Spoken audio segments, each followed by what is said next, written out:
ஆனந்தமும் சமூகத்திலே, அற்புதமும் வார்த்தையிலே.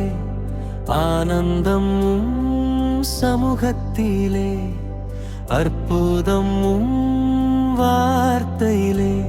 ஆதி முதல் அந்தம் வரை இந்த அகிலத்தை படைத்தது உம் வார்த்தையாலே. உம் வார்த்தை மகத்துவமே. வேதத்தில் உள்ள ஒவ்வொரு உறுப்பும் ஜீவனுள்ளது, உயிர்ப்புள்ளது. உம் வார்த்தை ஜீவியமே.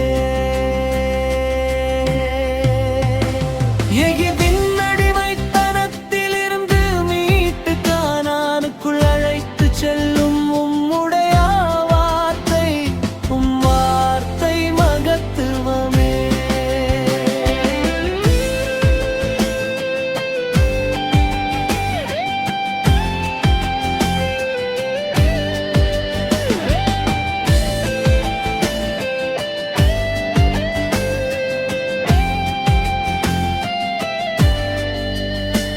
பல இடங்களில் நிலை மாறிப் போனோம், உணர்த்தி உருவாக்கியது